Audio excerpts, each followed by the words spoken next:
नमस्कार, स्वागत है आप सभी का एजुकेशन मंत्रा में। दोस्तों 26,000 पदों पर शिक्षक भर्ती, आयोग के नए कैलेंडर में भर्तियों की भरमार। 12,460 शिक्षक भर्ती की महत्वपूर्ण खबरें। दूसरी काउंसलिंग को लेकर आखिरकार क्यों है असमंजस। ओटीआर ने पकड़ी रफ्तार, आवेदन प्रक्रिया शुरू। ट्रांसपोर्ट्स की हड़ताल खत्म, सरकार का आया अहम फैसला। तो चलिए दोस्तों, सारी अपडेट्स को इन डिटेल देख लेते हैं। दोस्तों देखा जाए तो 26,000 पदों पर शिक्षक भर्ती ये आई हुई है और काफ़ी ज़्यादा अभ्यर्थियों को इससे उम्मीदें हैं। तो यहाँ पर दोस्तों झारखंड से ये बड़ी अपडेट है। सहायक आचार्य परीक्षा होगी स्थगित। इसका कारण दिया गया है, झारखंड में 26,001 पदों पर सहायक आचार्य संयुक्त प्रतियोगिता परीक्षा स्थगित होगी। झारखंड कर्मचारी चयन आयोग परीक्षा स्थगित करने की सूचना इसी सप्ताह जारी कर सकता है। पूर्व में आयोग द्वारा जारी सूचना के मुताबिक लिखित परीक्षा 12 से 31 जनवरी तक निर्धारित है। झारखंड हाईकोर्ट के निर्देश के बाद अब इस परीक्षा में सीटेट और दूसरे राज्य के टेट पास अभ्यर्थियों को भी शामिल किया जाना है। तो दोस्तों यहाँ पर आपको बहुत बेहतरीन मौका मिलेगा आवेदन का। इसको लेकर स्कूली शिक्षा और साक्षरता विभाग प्रारंभिक स्कूल शिक्षक नियुक्ति नियमावली में संशोधन कर रहा है। नियमावली में संशोधन के बाद उसे कैबिनेट से पास करना होगा। उसके बाद कार्मिक विभाग के माध्यम से जेएसएससी को भेजना होगा। जेएसएससी संशोधित नियमावली के आधार पर सीटेट पास और दूसरे राज्य के अभ्यर्थियों को देखा जाए तो शामिल करेगा, उनसे आवेदन लेगा। इसके लिए एक निश्चित समय सीमा का निर्धारण हो सकता है। तो जेएसएससी 10 से 15 दिनों का समय इन अभ्यर्थियों को दे सकता है। इसके बाद पूर्व में आवेदन करने वाले अभ्यर्थियों के साथ साथ नए आवेदन करने वाले सीटेट और दूसरे राज्य के टेट अभ्यर्थियों की लिखित परीक्षा होगी। इसलिए ही 12 जनवरी से निर्धारित परीक्षा को स्थगित कर फरवरी मार्च में आयोजित किया जा रहा है। यह भी बता दें कि 6 से 26 फरवरी तक मैट्रिक इंटरमीडिएट की बोर्ड परीक्षा निर्धारित है। ऐसे में इसके बाद ही सहायक आचार्य की लिखित परीक्षा होगी। जानकारी के अनुसार परीक्षा की नई तिथि की घोषणा बाद में की जाएगी। तो दोस्तों मेरा मेन मोटिव ये है कि 26,000 पदों पर आपको मौका मिल रहा है। झारखंड हो, चाहे पश्चिम बंगाल हो, चाहे वो अंडमान निकोबार हो, हर एक वैकेंसी में मौका मिलेगा। जो भी डीएलएड किया है, बीएड किया है, दूसरे राज्य में भी बखूबी अप्लाई करेगा। और जो राज्य शामिल नहीं करेगा तो उसको शामिल करना होगा। बिहार ने पहले ऐसा नहीं किया, फिर पटना हाईकोर्ट का आदेश आया, शामिल करना पड़ा। झारखंड ने नहीं किया, झारखंड हाईकोर्ट का आदेश आया, शामिल करना पड़ा। उत्तर प्रदेश ने शामिल नहीं किया था 68,000 में, हाईकोर्ट इलाहाबाद का आदेश आया, शामिल करना पड़ा। तो इस वजह से आप लोग निश्चिंत रहें और इसमें ज़रूर आप लोग अप्लाई करेंगे। झारखंड हो, देश के किसी भी कोने में हो, आपको विदेश नहीं भेजा जा रहा, देश में ही नौकरियां आ रही हैं। तो बिहार में देखिए कितने सारे लोगों ने अपना जॉब ले लिया है।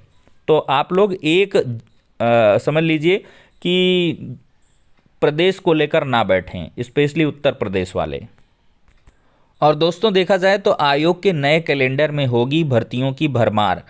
उत्तर प्रदेश लोक सेवा आयोग इसी माह वर्ष 2024 के लिए भर्ती परीक्षाओं का कैलेंडर जारी करने की तैयारी कर रहा है। इस बार कैलेंडर में बड़ी संख्या में भर्तियों को शामिल करने की तैयारी है। इसमें पीसीएस, एपीएस, आरओ जैसी बड़ी भर्तियां शामिल होंगी। अभ्यर्थियों को भर्ती परीक्षाओं का कैलेंडर जारी होने का इंतजार है ताकि उसी के हिसाब से भर्ती परीक्षाओं की तैयारी शुरू की जा सके। तो दोस्तों इस लिहाज से आप लोग तैयारी शुरू कर दें। और दोस्तों अब 12,460 की खबरों को हम लेंगे। बीएसए दफ्तर के चक्कर काट रहे नवनियुक्त शिक्षक। तो 116 का आवंटन होना है विद्यालय का, हाथरस से बड़ी अपडेट है। लेकिन मंगलवार को भी बड़ी संख्या में शिक्षक बीएसए कार्यालय पहुंचे। शासन से स्पष्ट निर्देश न मिलने के कारण इनको विद्यालय आवंटित नहीं हो पाया। रविवार को शासन से आनन फानन में पत्र जारी हुआ था कि सोमवार को दोपहर इन शिक्षकों को विद्यालय आवंटित करने के लिए पत्र जारी हुआ था। किसी तकनीकी कमी के कारण सोमवार को इन्हें विद्यालय आवंटित नहीं हो सके। मंगलवार फिर बड़ी संख्या में शिक्षक विद्यालय आवंटन के लिए बीएसए कार्यालय पहुंचे। शिक्षकों को लग रहा है कि किसी तरह उन्हें विद्यालय आवंटन की सूचना नहीं मिल पाई तो दूर दराज विद्यालय उन्हें आवंटित कर दिया जाएगा। शिक्षकों ने बीएसए से बताया कि बीएसए ने शिक्षकों से बताया कि आवंटन के संबंध में स्पष्ट दिशा निर्देश नहीं मिल रहे हैं, जिससे विद्यालय आवंटित नहीं हो पा रहे हैं। जैसे शासन से स्पष्ट निर्देश मिलेंगे विद्यालय आवंटित कर दिए जाएंगे। तो दोस्तों इसमें चलिए ठीक है, जिनको अपॉइंटमेंट लेटर मिला है तो उनका स्कूल अलॉटमेंट हो जाएगा, लेकिन जिनको नहीं मिला है तो वो लोग परेशान हैं सेकंड राउंड ऑफ काउंसलिंग को लेकर। तो दोस्तों इसमें अभी दुविधा का माहौल बना हुआ है। पत्र बहुत जल्द जारी होगा, ऐसी इन्फॉर्मेशन आपको हम उपलब्ध करवा रहे हैं डायरेक्ट लखनऊ से।